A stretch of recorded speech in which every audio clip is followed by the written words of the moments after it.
Hello et bienvenue sur le podcast Les Perles de Jade. Je suis Julie, ton hôte, et je suis coach pour les femmes entrepreneurs qui sont dans le domaine de l'accompagnement, afin de les aider à développer leur business selon qui elles sont et non pas en suivant des injonctions extérieures. Aujourd'hui, j'avais envie de répondre à une de mes abonnées qui m'a posé la question suivante. Tiens, du coup, je me demandais si avec tes origines asiates, tu as dû plus déconstruire dans certains domaines de ta vie que pour des non-asiates. Du coup, je lui ai demandé est-ce qu'elle pouvait clarifier un peu sa question, ce à quoi elle m'a répondu par rapport au fait d'exprimer son avis, ses ressentis, se sentir légitime, être vue uniquement dans le faire, par rapport à la loyauté familiale, quand les fois où tu t'empêches de réussir le jugement des autres, je reformule en même temps sa question parce que tout n'était pas explicitement écrit, et elle rajoute, j'ai l'impression que c'est assez ancré, en tout cas avec mes cousines, on a pas mal de traumas autour de l'être, euh, de l'humiliation, etc. Le rapport à l'argent à déconstruire aussi. Donc, comment je vais attaquer cet épisode? Donc, je vais parler vraiment de mon expérience personnelle avec le fait que je sois asiatique moi-même. Et ensuite, je vais quand même parler de tout ce qui est mon contexte familial, mon avis et mes ressentis, comme elle me l'a demandé, comment je fais pour me sentir légitime, comment j'ai fait face aux attentes de mes parents et comment je gère ma relation à l'argent. Donc je pense que ça va être plutôt complet. Donc pour commencer, voilà, juste pour information, moi je suis 100% asiate. Vous pouvez retrouver un petit peu mes infos perso sur Instagram. Je vous mets le lien de ma page Instagram, de mon compte Instagram, pardon, en description de cet épisode, pour ceux qui ne me connaissent pas encore. Et mon père est vietnamien, euh, il est né au Laos et il se considère laotien. Ma mère est vietnamienne et chinoise, elle est née au Laos et se considère vietnamienne. Ouais, c'est juste pour quand même mettre un peu de contexte dans tout ça parce que certaines personnes pourront me dire oui, mais c'est pas pareil dans ma famille, etc. Bon, moi je parle que de mon expérience personnelle et je mets le contexte, c'est que je suis 100% asiate, mais en fait il y a un mix de culture asiatique parce que pour moi, la culture laotienne est différente de la culture vietnamienne qui est différente de la culture chinoise. Par rapport à ce que j'ai peut-être vu dans mon enfance qui a pu jouer sur mes conditionnements, il peut y avoir le fait que déjà mes parents sont des immigrés. Ils sont venus s'installer en France avec leur famille pendant la guerre, pour fuir la guerre. Donc il y a vraiment un contexte spécifique de il faut travailler dur pour réussir parce que eux parlaient très mal français, ils sont quasiment pas allés à l'école, ils ont dû commencer à travailler assez jeunes, ce qui fait que eux ont dû faire peut-être plus d'efforts que les Français pour avoir du travail, pour être considérés. Donc il y a vraiment ce côté un peu de travail forcené, d'intégration, le fait de parler la langue, le fait de devoir écrire, de savoir écrire pour oser avoir des emplois. Mon père était cheminot à la SNCF, donc un travail très technique qui ne lui demandait pas non plus de maîtriser la langue française, alors que ma mère était employée de banque et donc ça lui demandait quand même d'avoir une bonne expression française dans son parler et son écrit.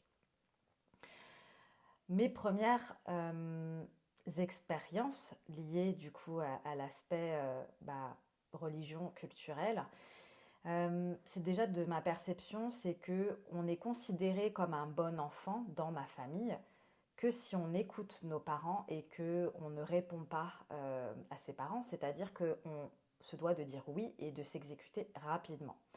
Le fait de bien travailler à l'école est fortement valorisé, sinon c'est la honte pour l'enfant et encore plus pour les parents, ce qui a pour conséquence parfois des punitions et dans le cas contraire des récompenses quand on a des bonnes notes.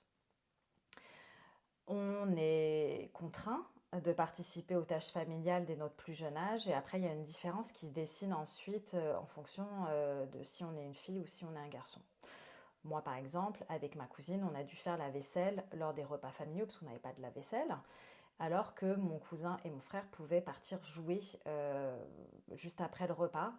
Les hommes continuaient de papoter, rigoler, boire dans le salon pendant que les femmes étaient en cuisine en train de faire à manger, faire la vaisselle, essuyer la vaisselle, ranger, etc., débarrasser la table, etc. Donc il y a vraiment ce décalage entre filles et garçons. Et pareil au niveau quand on grandit, quand on devient adolescent, adulte, etc., dans les relations de couple. Par exemple, bah moi en tant que fille, mes parents m'ont fortement signifié qu'ils auraient préféré que j'aie un copain asiatique de bonne famille. Et souvent, les premières questions que ma famille vont poser euh, aux copains que je leur ai présentés, que ce soit des amis ou des petits copains, ça va être bah, qu'est-ce qu'ils font tes parents et une fois qu'ils sont adultes, bah, qu'est-ce que toi tu fais dans la vie. Et en fait, l'automatisme, en tout cas dans ma famille, et je pense qu'il se reproduit aussi à un niveau culturel, c'est que en fait, inconsciemment, la personne est en train de calculer tes revenus. Donc elle sait déjà à peu près plus ou moins quelle est la fourchette de tes revenus et elle peut estimer, ok, est-ce que tu as un bon statut social ou pas. Et pareil quand la personne parle du métier de ses parents. Est-ce que ses parents sont ouvriers ou est-ce que ses parents sont directeurs dans des multinationales? Ça en dit énormément sur le statut social et les revenus financiers. Donc ça, c'était vraiment par rapport à mon expérience que j'ai vécue depuis que je suis petite, par rapport à tout ce qui est culture asiatique. Ensuite, en ce qui concerne mon ressenti, par rapport peut-être aux difficultés rencontrées pour exprimer mes opinions et mes émotions, bah déjà le fait qu'on n'ait pas le droit de répondre à ses parents et qu'on doit dire oui et s'exécuter, bah, c'est vrai que ça limite un peu les échanges, donc c'est plutôt unilatéral, je dirais. Il n'y a pas vraiment de partage, d'interaction. La connexion n'est pas hyper profonde entre les enfants et les parents asiatiques, en tout cas de ma génération. J'ai beaucoup de personnes dans ma famille ou d'amis qui n'ont pas de lien sacré avec leurs parents, quoi. C'est juste des parents et c'est tout. J'ai aussi pu vivre des blocages quand je vous disais que j'avais eu par rapport à le fait que je fréquente un garçon qui soit pas asiatique. Il y a aussi c'est comme s'il y avait une confiance qui n'était pas préétablie, alors qu'un garçon d'origine asiatique aurait déjà bénéficié d'une confiance supérieure par rapport à un copain d'autre origine.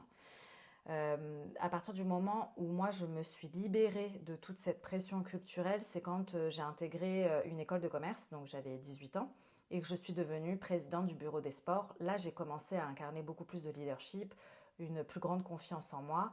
J'ai commencé à sortir plus souvent, à boire de l'alcool. Je fumais déjà depuis mes 16 ans à ce moment-là. Et d'ailleurs, j'ai jamais fumé intentionnellement devant mes parents. Je crois que ma mère m'a vu fumer une ou deux fois dans toute ma vie et mon père une seule fois. Bon, j'ai arrêté de fumer depuis, mais en tout cas, en plus de 10 ans où j'ai fumé, ils m'ont vu chacun une à deux fois maximum, quoi.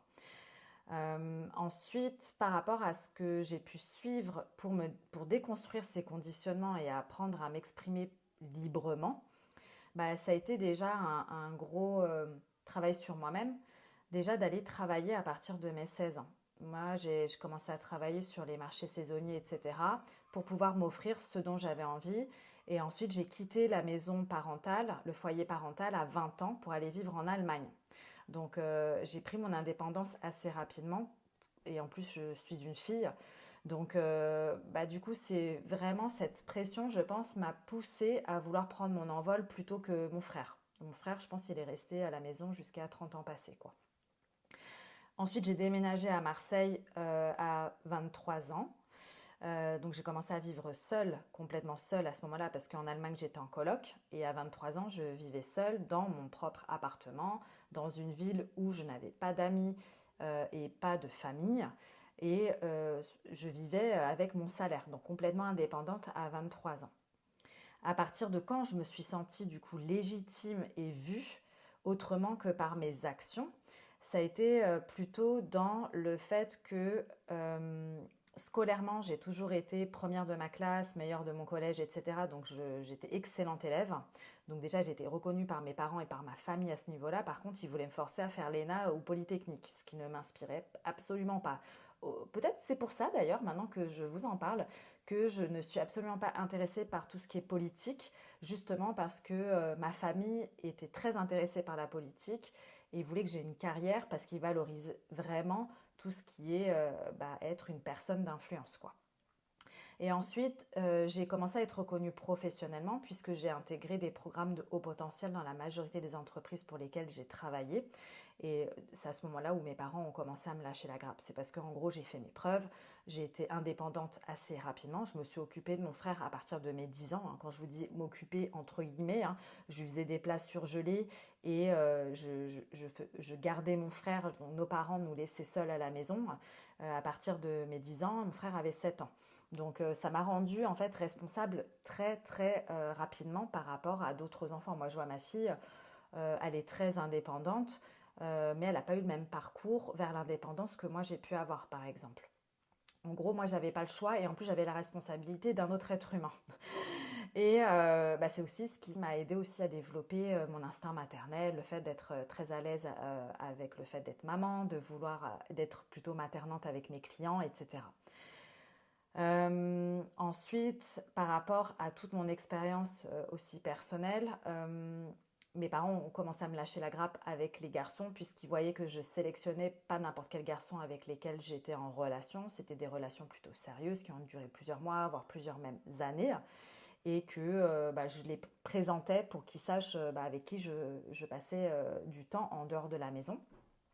Donc à partir de là, mes parents m'ont vraiment lâché la grappe et ils ne m'ont pas, on va dire, trop challengée à partir du moment où j'ai commencé à bosser dans le monde de la nuit, dans l'événementiel, parce qu'ils ont vu que bon, même si je fumais, je touchais pas à la drogue, alors que j'y avais un libre accès et que j'étais pas forcément influençable de manière générale, parce que je me laissais pas influencer par de mauvaises fréquentations que je pouvais avoir. Donc ça, c'est vraiment le fait que je sois très ancrée, que j'ai une personnalité forte, c'est ce qui m'a aidé à me sentir moi légitime, à prendre plus de leadership et à être perçue par mes parents différemment.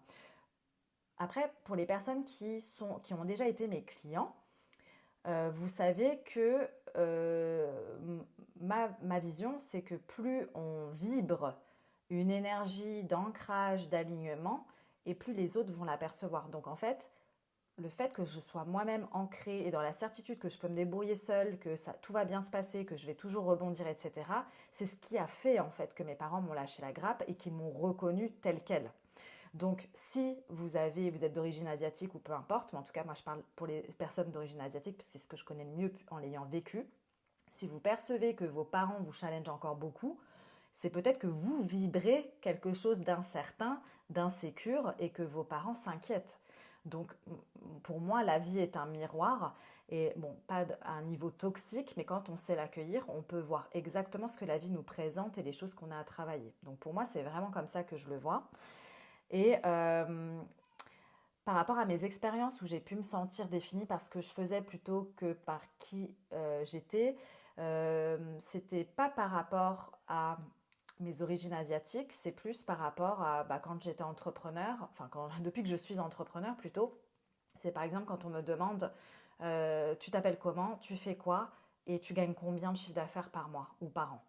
Donc ça, je sais que c'est plus pour me qualifier par rapport à ce que je fais et pas du tout à qui je suis. Parce qu'ils s'en foutent que je suis maman. En fait, ils veulent juste savoir comment je m'appelle, qu'est-ce que je fais en tant qu'entrepreneur et combien je gagne. Donc ça, je trouve que c'est hyper... ça revient en fait dans l'entrepreneuriat et pas parce que je suis une femme ou pas parce que je suis asiatique. Pour moi, ça n'a rien à voir et c'est pas parce qu'on est asiatique que on peut être défini par ce qu'on fait. C'est pour moi c'est dans la société, c'est comme ça et c'est ce qu'on peut voir sous différentes formes partout et pas seulement parce qu'on est asiatique.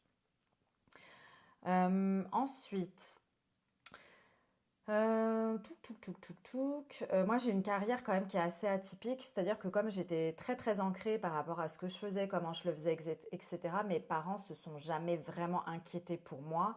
Donc, quand j'ai décidé de démissionner de mon CDI pour reprendre un parcours scolaire et obtenir un master 2, ils se sont pas trop inquiétés. Ils ont juste demandé qu'est-ce qui m'avait motivé à faire ça.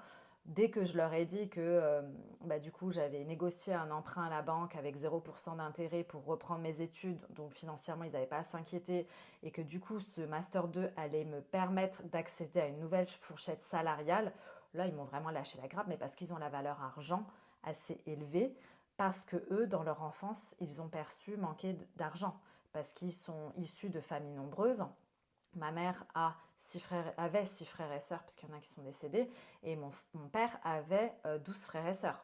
Donc voilà, ils ont vécu dans un climat de non-abondance, qui fait qu'ils étaient très attachés à tout ce qui était financier. Ils ne voulaient pas que mon frère et moi vivions ce que eux, ils avaient perçu manquer dans leur enfance. Donc ils voulaient vraiment que l'on puisse avoir accès à une bonne éducation, une bonne scolarité, des opportunités professionnelles et une ambition qui soit à la hauteur de ce qui puisse nous permettre de gagner assez d'argent pour vivre dans l'abondance financière et vivre une vie que l'on choisit.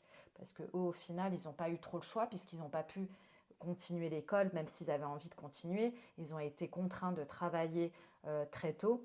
Et après, ils ont eu le parcours qu'ils ont eu. Pour moi, je les trouve très inspirants, mes parents.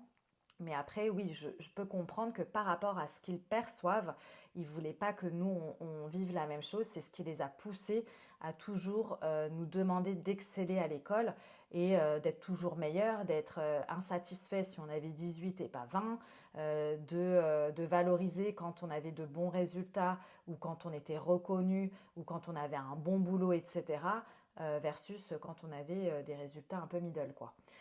Les techniques que j'ai pour développer un sentiment de légitimité et être reconnue pour qui je suis et pas ce que je fais, c'est vraiment ce que je vous disais tout à l'heure, c'est d'être ancré, avoir confiance en moi et en mes capacités, reconnaître là où je suis talentueuse et là où je ne le suis pas, pour pas me bullshiter et pas être dans un syndrome de l'imposteur, puisque j'incarne qui je suis et pas une image que je voudrais avoir auprès des autres. Donc on parle vraiment d'authenticité, d'unicité et de retour à soi. Donc incarner vraiment qui l'on est. Euh, En gros, c'est ce que je vous disais tout à l'heure, l'inquiétude de vos proches n'est que le miroir de ce qui se joue inconsciemment chez vous, à l'intérieur de vous. Parce que quand vous vibrez la certitude, tout vous glisse dessus. Je prends souvent l'exemple de l'imperméable avec mes clientes. Voilà, si ça vous atteint, c'est qu'il y a une raison. C'est que intérieurement, vous n'êtes pas ancré par rapport à ce truc spécifiquement qui vient vous chercher, quoi. En ce qui concerne tout ce qui est loyauté familiale et les attentes de la famille, bon bah du coup, au niveau de la famille et vraiment spécifique à la culture asiatique, il y a le fait de devoir aider sa famille quand elle est en difficulté. Donc en fait, on ne laisse pas nos parents se débrouiller. S'ils ont besoin d'aide, en tant qu'enfant, on se doit d'être disponible. Pareil, si nous, en tant qu'enfants, on a des difficultés, c'est normal que nos parents, même si on est adulte, nous supportent. Donc il y a vraiment cet aspect vraiment d'aide à l'autre et on ne se laisse pas tomber, on ne laisse pas bébé dans un coin, on est dans l'entraide, etc. Donc vraiment, là, je parle d'un même foyer. Hein. Je ne parle pas les oncles, les tantes, les cousins et les cousines. Là, c'est vraiment les parents et les enfants. Ensuite, comment ces attentes en fait peuvent parfois nous empêcher de réussir ou de suivre notre propre chemin. C'est le fait de vouloir rendre fiers nos parents et de s'enfermer dans un chemin qui n'est pas le nôtre. Donc ne pas oser du coup parce qu'on n'en a pas conscience, on ne sait même pas ce qu'on aime, parce qu'on veut, en fait on connaît qu'un chemin, c'est celui que nos parents nous ont imposé, nous ont montré depuis qu'on est petit, et du coup on ne sait pas qui on est, on ne sait pas ce qu'on aime, et on n'ose pas en fait incarner qui on est parce que tout simplement on n'a aucune connaissance et aucune conscience de cela. Donc peut s'enfermer dans un chemin qui n'est pas le nôtre. Mais bon, je fais assez confiance à chaque personne pour ressentir quand elle n'est pas alignée, qu'elle n'est pas sur le bon chemin et avoir la liberté et surtout le courage de revenir dans un chemin qui est plus aligné, qui est plus juste pour elle. Donc, il peut y avoir un sentiment de honte qui peut se développer quand on est désaligné par rapport à comment notre famille peut nous percevoir. On peut ne pas oser présenter son ou sa partenaire de vie parce que cette personne ne coche pas les cases. On peut ne pas oser trop en dire sur son activité parce que c'est pas une activité qui est valorisée par notre famille. Et puis, on n'ose pas demander de l'aide par fierté pour ne pas inquiéter nos parents. Donc ça, c'est vraiment, on va dire, l'autre côté de la pièce quand du coup, on veut vraiment répondre aux attentes de notre famille. Ensuite, quels conseils je pourrais vous donner pour rééquilibrer les attentes familiales et personnelles que les parents surtout peuvent avoir, ou les grands-parents, mais c'est surtout les parents de manière générale, et comment vous pouvez vous libérer de ces jugements. Donc vraiment, la première étape, bien vous connaître, parce que comme ce que je disais juste avant, c'est que si vous connaissez mal, vous allez suivre un chemin qui n'est pas le vôtre. Donc bien vous connaître, bien communiquer pour assurer votre famille, comme ça elle vous lâche la grappe. Et donc plus vous êtes ancré, plus c'est facile et fluide de communiquer. Parce que peut-être que quand vous étiez petit, petite, plus jeune en tout cas, c'était difficile de vous exprimer dans ce que vous ressentiez, de ce que vous vouliez partager, puisque vous n'aviez pas l'espace. Parce que comme ce que je disais, dans la culture asiatique, c'est en fait les personnes les plus âgées ont plus de pouvoir et doivent être respectées par les plus jeunes. Donc on n'a pas forcément notre mot à dire, on doit écouter, s'exécuter. Et ensuite, être bien entouré, notamment ailleurs, en dehors de votre famille, si votre famille n'est pas le meilleur support pour votre croissance, votre évolution. Ne pas hésiter à aller vous entourer par d'autres personnes qui vont vous soutenir là où votre famille ne peut pas vous soutenir. Donc ça, ce serait vraiment mes conseils. Et en ce qui concerne le rapport à l'argent et peut-être d'autres choses l'on peut considérer comme des traumas entre guillemets, donc des traumas c'est qu'une question de perception, il n'y a pas de petits ou gros traumas. Déjà c'est le fait, moi je sais que moi j'ai été élevée dans une famille où il fallait absolument économiser parce que au cas où. Il fallait avoir toujours un plan B. Donc voilà, on achetait deux, j'exagère, hein, mais c'est un exemple qui peut parler à d'autres, on achète 2 t-shirts au lieu d'un, au cas où le premier, ce ne sera pas OK. Je me rappelle très bien, mon père m'achetait des chaussures en pointure 37 alors que je faisais du 36 pour pouvoir les garder plus longtemps alors qu'en fait j'ai jamais fait de 37 de ma vie, quoi. Je suis restée au 36. Donc du coup je me baladais avec des chaussures de clown qui étaient beaucoup trop grandes pour moi pendant des années. De ma perception, ce genre de mindset n'est pas propice à l'investissement, à part pour la résidence principale, parce que du coup, il va y avoir une accumulation de richesses sur des comptes épargne accessibles quand on veut, parce que au cas où, il y a vraiment ce truc de au cas où dans lequel moi personnellement j'ai été élevée, et donc voilà, il faut toujours mettre de côté un peu en mode écureuil, et en fait je pense que de la génération de mes parents, il y en a beaucoup qui ont accumulé beaucoup d'argent, mais qui n'ont pas vraiment su profiter de leur vie et qui, peut-être une fois à la retraite, commencent à avoir cette conscience de, en fait, je me suis privée une grande partie de ma vie et aujourd'hui, je décide de profiter. Le truc, c'est que souvent, ils n'ont pas la santé parce qu'ils se sont cramés au travail, quoi. Euh, et après, il y avait aussi ce rapport à l'argent de c'est normal de prêter de l'argent aux membres de la famille qui en ont besoin.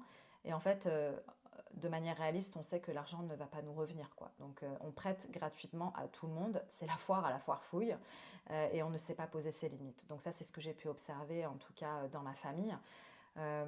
Personnellement, si un membre de ma famille a besoin de m'emprunter, c'est soit c'est clair que je lui donne cet argent, je lui fais un don, soit c'est clair que c'est un emprunt et là on passe par un notaire, quoi. Après, moi, j'ai la porte 49 des principes en Human Design, donc en soleil conscient. Donc voilà, ça, moi, c'est un non négociable. Par rapport à mes propres défis et les étapes par lesquelles je suis passée pour me déconstruire au niveau de mes croyances et des injonctions, c'est clairement assumer mes opinions, être fière de mon parcours, en fait, vraiment me dire que voilà, je sais que mon parcours est atypique, je sais d'où je viens, j'oublie pas d'où je viens, mais je sais aussi où je suis aujourd'hui et comment j'y suis arrivée, ce que ça m'a coûté aussi. Mais voilà, je sais que par rapport à d'autres personnes qui ont pu avoir une éducation similaire, elles n'ont pas eu peut-être autant de résilience et autant de courage pour prendre les risques que moi j'ai su prendre, par exemple. Moi, je vibre, je pense, une certaine certitude et un certain ancrage, ce qui est très aidant aujourd'hui. Et j'ai assez confiance pour ne pas me laisser détourner de ce qui m'inspire le plus. C'est aussi pour ça que j'ai pu réussir à ma manière et pas à la manière qu'on cherchait à m'inculquer quand j'ai commencé dans l'entrepreneuriat. Ensuite, par rapport à tout ce qui est humiliation et réussite, comment j'ai pu surmonter tout ça, c'est plus une histoire de perception. Donc, je sais que dans ma famille, ils valorisent la réussite, mais en fait, tant que moi, je suis alignée avec la manière dont je réussis, bah, en fait, je suis très ancrée. Donc, si ma mère, par exemple, va me demander combien j'ai gagné ce mois-ci, c'est ce qu'elle me demande régulièrement quand je la vois, combien tu as généré ce mois-ci, est-ce que tu as beaucoup de clients? En fait, elle cherche juste à être rassurée. Et moi, je lui dis, bah oui, j'ai généré tant. Et si elle me dit, bah c'est pas beaucoup, j'ai dit, bah ça me suffit, moi, pour vivre les expériences dont j'ai envie, donc c'est assez. Et donc, en fait, à force de m'entendre voir que je suis rassurée, que je suis sereine, que je dis que j'ai assez pour vivre ce que j'ai envie de vivre, tant que j'ai assez d'argent pour venir la voir elle, voir mon papa et voir mon frère, bah moi je m'inquiète pas quoi. Tant que j'ai assez pour payer mon crédit immobilier et m'acheter à manger, faire des restos et voyager quand j'en ai envie, et moi je m'inquiète pas trop quoi au niveau de l'argent. Donc j'ai vraiment pas ce truc comme ma maman au niveau au financier. Donc elle, quand je sais qu'elle me pose ces questions, elle vibre un peu le manque et l'inquiétude pour moi. Elle a peur que j'ai pas assez et que je m'en sorte pas, etc. Et puis bah, quand elle me demande combien de clients, mais en fait elle a aucune notion de c'est quoi avoir assez de clients. Et c'est à partir du moment où, en fait, pour moi, je ne lui réponds pas en nombre de clients, je lui dis juste, bah voilà, j'ai assez de clients pour me permettre de vivre la vie qui m'inspire. Et donc, bon, elle voit bien que je ne me prive pas, hein, je ne me prive pas des expériences qui m'inspirent le plus. Je suis souvent en séminaire, je voyage régulièrement, même à l'autre bout du monde, quitte à voyager seule. Et elle voit que elle voit pas, en fait, de sacrifice dans la manière dont je vis ma vie aujourd'hui. Donc, je pense que ça la rassure, ce qui fait qu'elle ne pose pas plus de questions. Donc voilà, puis je pense que le fait que je vibre vraiment de la certitude et du bien-être, elle cherche pas plus loin, quoi. C'est quand je lui réponds de manière très vague, parce que je sais que les chiffres ne veulent rien dire, bon, bah, elle va pas demander. Et si elle demande, je sais que c'est pour elle être rassurée et peut-être inconsciemment se dire, bah, en fait, je m'autorise moi à dépenser mon argent puisque je sais que Julie n'en a pas besoin. Je pense qu'il y a aussi de ça qui peut se jouer inconsciemment chez ma maman. Voilà, c'était pour mon partage. Je pense que j'ai fait un peu le tour de ce que j'avais annoncé. Si vous avez envie d'échanger avec moi sur ce sujet, n'hésitez pas à venir me parler sur Instagram. Je suis assez réactive en MP. Donc, pour récapituler, ce que j'ai abordé dans cet épisode, c'est mon contexte familial et avec quelle a été bah, l'influence de la culture asiatique dans ma vie, mon avis et mes ressentis, comment je l'ai vécu, mon expérience, comment j'ai dépassé certaines choses, comment je me suis sentie notamment légitime, comment j'ai fait face aux attentes de mes parents notamment, et comment je gère les attentes financières euh, de mes parents.